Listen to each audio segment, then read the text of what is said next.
C is for chopsticks, an ancient eating skill.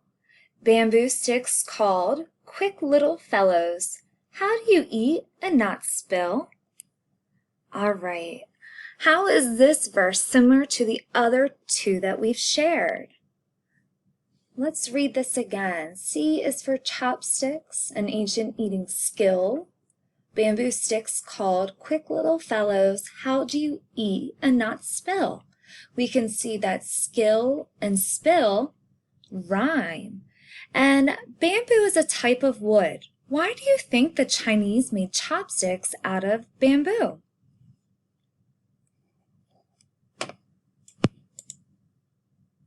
Chopsticks have been used in China for over 5,000 years.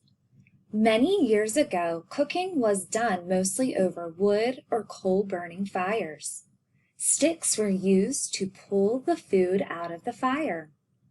Later, when coal and firewood became scarce, the food was cut into smaller pieces so it would cook faster. The twigs that had been used to pull food from the fire became wooden tampered chopsticks for eating. Many chopsticks are made from bamboo or wood. Ivory chopsticks were used for banquets. The royal family often used gold chopsticks. The Chinese chopsticks are 9 to 10 inches long, rectangular in shape, and have blunt ends. Picking up small things such as rice, beans, and slippery noodles takes practice. It is thought that using chopsticks has a great deal in common with writing. Chinese characters with a brush. Both eating and writing have become an artful skill in China. When a guest is invited to a Chinese home, etiquette is considered to be very important. Chopsticks should always be placed on the dish, never in the bowl of rice. It is considered rude to tap a bowl with the chopsticks. The host or hostess also shows respect to their guests by following proper etiquette. The spout of a teapot will never be pointed toward any guest, as this is considered bad luck. The number 4 is considered bad luck, so there will never be 4 chairs at a table.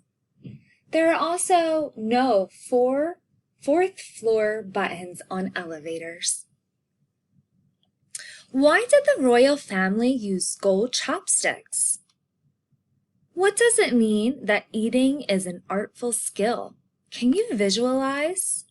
Think of a person eating rice with chopsticks. Okay, now I have some questions about this.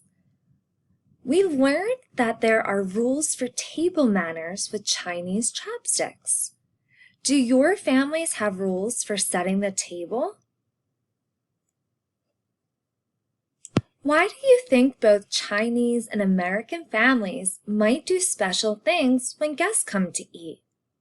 Do you think people in other countries might have traditions like this too? Why? Okay, great job. Now we're going to move on to our vocabulary.